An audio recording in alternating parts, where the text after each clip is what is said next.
Toronto, November 2014.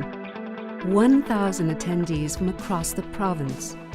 Registered nurses and allied health professionals made their 16th biennial convention of the Ontario Nurses Association.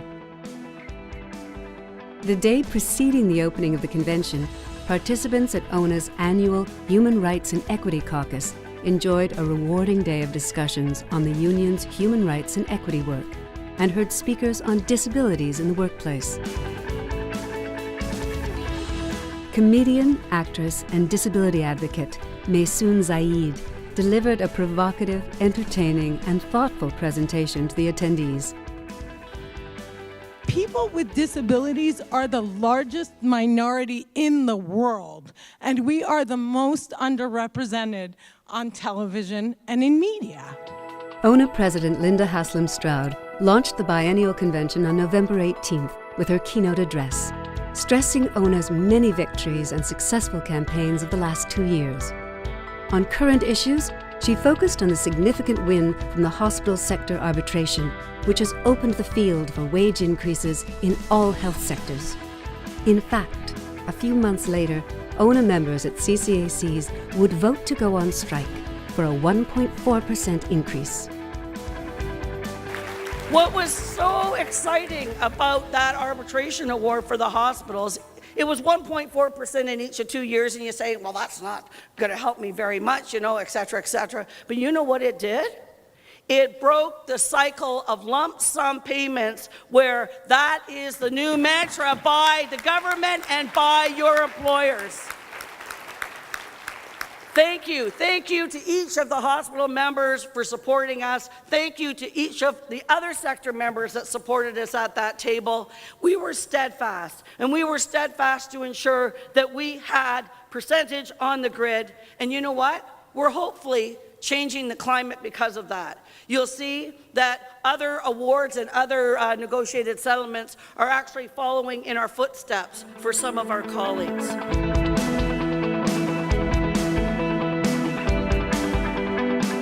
We have shown that together we can stop privatization. ONA is a very active member of the Ontario Health Coalition. Natalie Mehra, director of the OHC, spoke about the alarming changes in healthcare while also emphasizing the victories of the movement. Really, for the first time, I think without exaggeration, we can say that the community hospital is at risk. Its very future is now at risk. You're the lighthouse keepers of healthcare, and we need your leadership once again. I'm asking you to stand up, to take action, to be vocal. ONA launched a new e-store online with ONA-branded products for members. These goods were introduced to enthusiastic buyers at the biennial. The white RN uniforms are timely for the Wear White Wednesdays national campaign. ONA delegates heard from the newly appointed Ontario Minister of Health, Dr. Eric Hoskins, who outlined his priorities and insisted that nurses have an advocate at the cabinet table. He praised ONA for its recent leadership and collaboration on Ebola readiness. By our nurses speaking out, representing all healthcare workers, you really did a great service to the province and the country, to the point where the Federal Minister of Health has indicated that Ontario really has set the bar for the country in terms of Ebola preparation. Spending their hard-earned money at a silent auction, delegates raised over $5,000 for the Stephen Lewis Foundation for its AIDS projects in Africa. Children's advocate Craig Kielberger provided a riveting account of his organization's international human rights work. The Dalai Lama, he said the greatest challenge facing our world today, it's not climate change, it's not peace in the Middle East, it's not nuclear proliferation issues. He said the single greatest challenge, facing our world today is that we're raising a generation of passive bystanders. He said the single greatest challenge is how do we teach and raise young people to know that it's not someone else's responsibility. It's not that someone else is going to fight that battle, but that we have to fight that battle.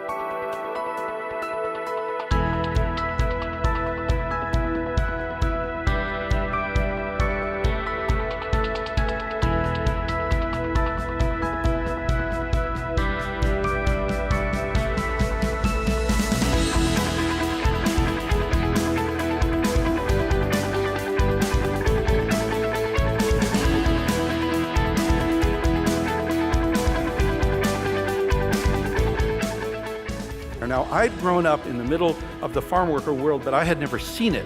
In keeping with the ONA efforts to engage more members, legendary civil rights organizer Marshall Gans was invited to share his knowledge on leadership development.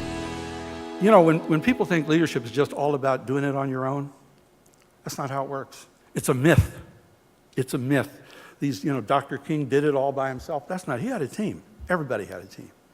And so it's a question about building those kind of teams, recognizing we are interdependent with others if we're going to be able to achieve what we want to achieve. An evening reception for members of provincial parliament included remarks from Kevin Daniel Flynn, the new Minister of Labour, and Wayne Gates, NDP critic for economic development and employment.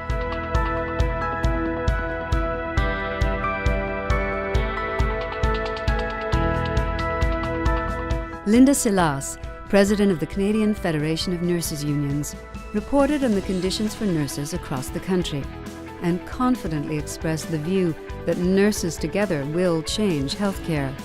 She described one campaign, the push for a national pharmacare plan, and explained how it could affect the province of Ontario. Look at Ontario.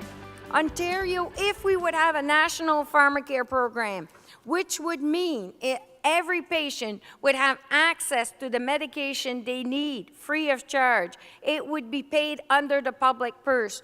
We would be saving in Ontario $4.3 billion. What could we do with that $4.3 billion?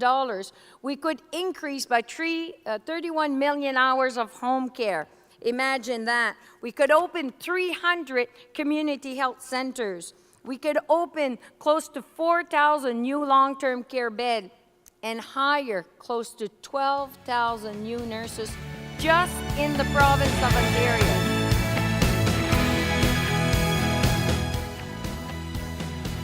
Demonstrating their commitment to public health care, ONA delegates joined thousands of others at a Queen's Park rally to protect community hospitals.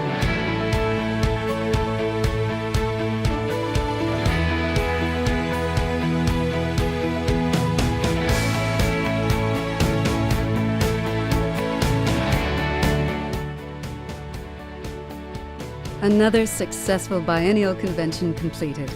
Delegates can look forward to the 17th biennial in November 2016.